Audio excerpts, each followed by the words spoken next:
وقالو اور انہوں نے کہا اتخذا بنا لی اللہ نے ولدن کوئی اولاد سبحانہ پاک ہے وہ بلکہ لہو اسی کے لیے ہے ما جو کچھ فی السماوات آسمانوں میں والارض اور زمین میں ہے کلن سب لہو اسی کے قانتون فرما بردار ہیں.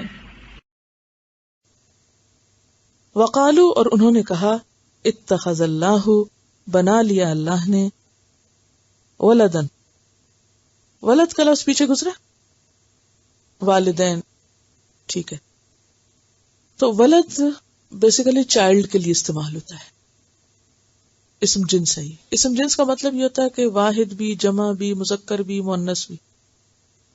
جیسے جب چائلڈ لفظ آپ بولتے ہیں تو کیا مراد اس سے لیتے ہیں؟ لڑکی یا لڑکا کوئی بھی ہو سکتا ہے نا. جی ہاں, بچے کے معنی. تو لیکن یہاں ہم اس کا ترجمہ بیٹا سے ہی کریں گے کیونکہ تفسیر کے معنی میں یہ زیادہ قریب لگ رہا ہے. سبحانہ پاک ہے وہ. اب یہ اسم مصدر ہے. بل لہو بلکہ اس کے لیے ہے ما فی السماوات جو آسمانوں میں ہے والارض اور زمین میں کلن سب کے سب لہو اسی کے لیے قانتون. یہ نیا لفظ. دعا قنوت کبھی پڑھی ہے؟ آتی ہے سب کو؟ کیا سمجھتے ہیں دعائے قنوت کا کیا مطلب ہے؟ ذرا بتائیے مجھے. ساری زندگی سے پڑھ رہے ہیں آپ, کیا پڑھتے ہیں؟ فرما برداری, اطاعت, ٹھیک ہے نا. تو قنوت کا لفظ اس کا روٹ کیا ہے؟ قنوت مصدر ہے, ٹھیک ہے. اور قنوت کا روٹ کیا ہے؟ قاف نون تے, قاف نون تے. تو قانت سے قانتون, عاجزی اور انکساری سے عبادت کرنا. اصل میں قنوت کا جو لفظی معنی ہے وہ ہے دوام. دوام کس کو کہتے ہیں؟ کنٹینیوٹی, ہمیشہ. لیکن 3 معنوں میں استعمال ہوتا ہے یہ. نمبر 1 اطاعت و فرما برداری, نمبر 2 قیام, اور نمبر 3 سکوت. اطاعت و فرما برداری یعنی اللہ تیرے فرما بردار ہیں, جیسے دعائے قنوت میں آپ کہتے بھی ہیں. کیا کہتے ہیں؟ وَلَكَ نُصَلِّ اور پھر وَنَسْجُدُ. تو یہ سب کیا ہے کہ ہم تیری عبادت کرتے ہیں, اطاعت اور عبادت.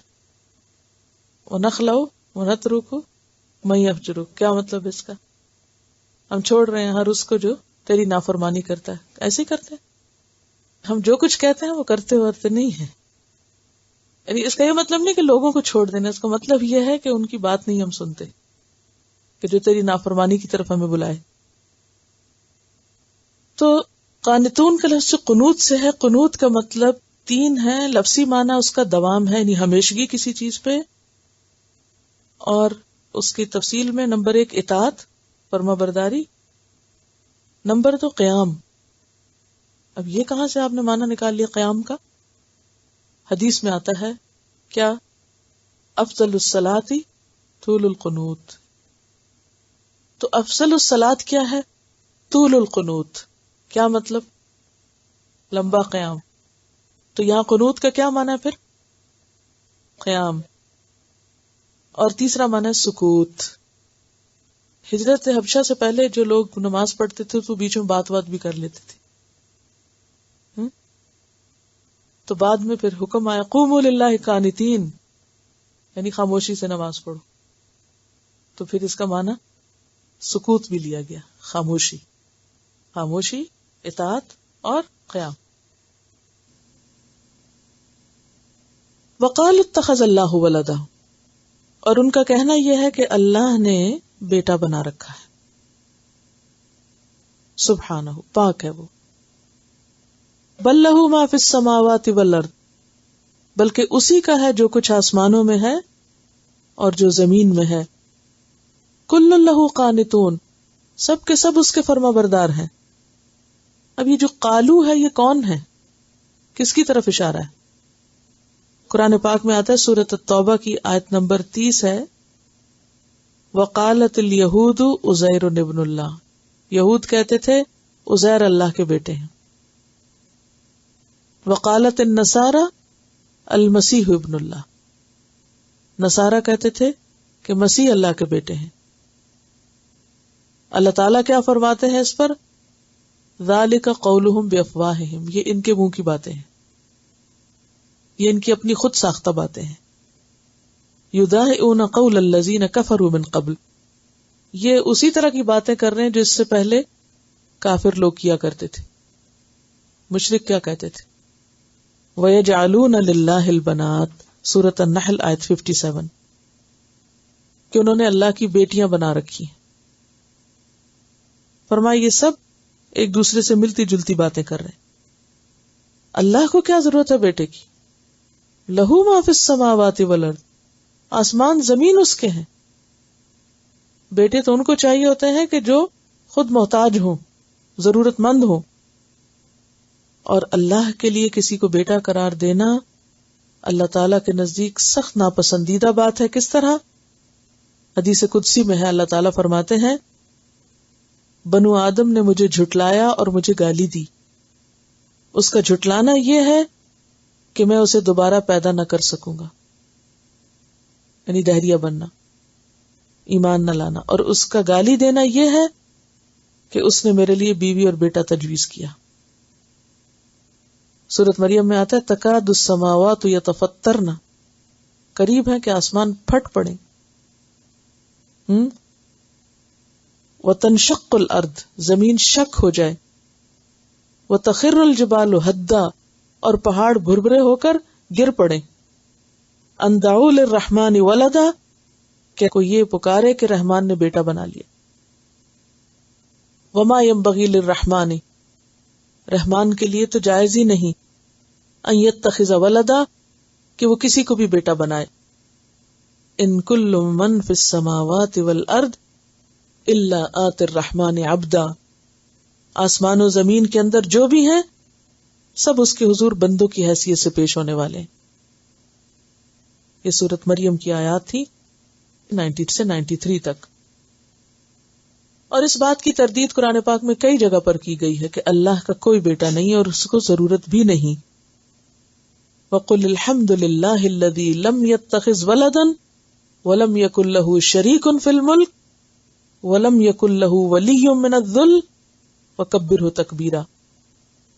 سورۃ الاسراء آیت نمبر 111 111. اور سورۃ یونس، سورۃ الانبیاء، سورۃ الفرقان، سورۃ الزمر، سورۃ الجن، بہت سی صورتوں میں اس بات کی تردید کی گئی کہ اللہ کا کوئی بیٹا ہے.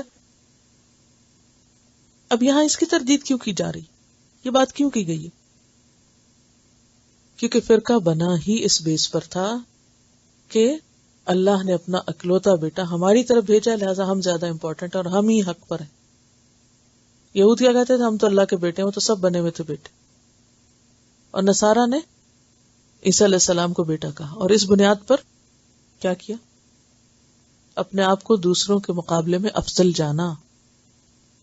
تو اللہ تعالیٰ نے اس کی تردید کر دی.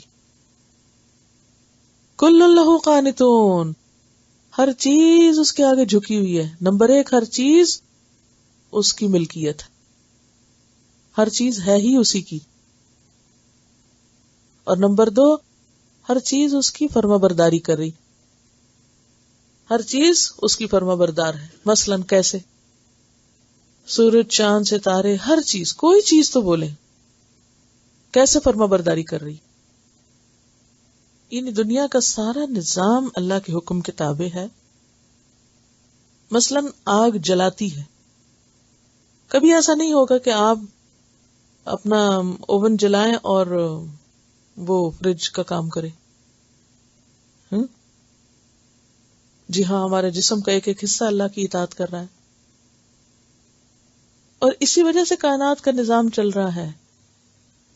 اگر مثلاً آپ اپنی گاڑی میں پیٹرول ڈلوائیں اور گاڑی چلانے لگے تو پتہ چلے نہیں وہ تو پانی بن گیا، تو گاڑی نہیں چلے گی. آپ آگ جلائیں تو وہ ٹھنڈک نکالنے لگے تو کام کیسے چلے گا؟ تو آپ دیکھیں گے ایک ایک چیز، ایک ایک، کوئی ایک بھی مثال ہے، ذرے کو لے لیں، ایٹم کو لے لیں، سیل کو لے لیں انسان کے جسم میں، بڑی سے بڑی چیزوں کو لے لیں، بڑی بڑی گیلیکسیز کو لے لیں، سورج کو لے لیں، چاند، ستارے، ہوا، پانی، بارش، بادل، ہر چیز کل لہ قانت، اس کی فرما بردار ہے. جو ایک بیسک کیریکٹر اس کے اندر اللہ نے رکھ دیا ہے وہ اس پہ پوری اترتی. اچھا انسانوں کا ذرا حال کیا ہے؟ ہم بھی بڑے دعوے کرتے ہیں فرما برداری کے. جو ذمہ داریاں اس نے ہم پہ ڈالی ہیں ان کو ہم کس طرح نبھا رہے ہیں؟ انسانوں کے ساتھ جب آپ کا واسطہ پڑتا ہے تو وہاں آپ کو کیا ملتا ہے کہ جس کو جو رول دیا گیا ہے وہ اس کو ادا ہی نہیں کر رہا. ہمارے بھی رولز ہیں نا یا نہیں؟ کون کون سے رولز ہیں آپ کی؟ ماں، بیوی، بیٹی، اور کچھ آپ کے رولز ہیں آپ کے گھر میں، کچھ رولز ہیں جہاں آپ کام کرتے ہیں. جیسے آپ پڑھ رہے ہیں تو بحیثیت طالب علم آپ کا ایک رول ہے نا، ایک ذمہ داری ہے نا.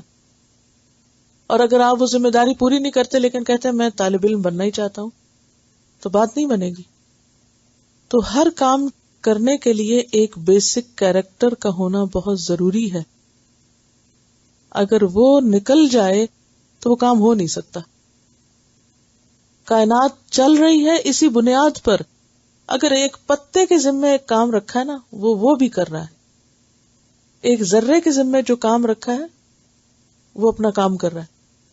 کل لہ قانتون، سب فرما بردار ہیں، سب اپنا بنیادی کردار ادا کر رہے ہیں.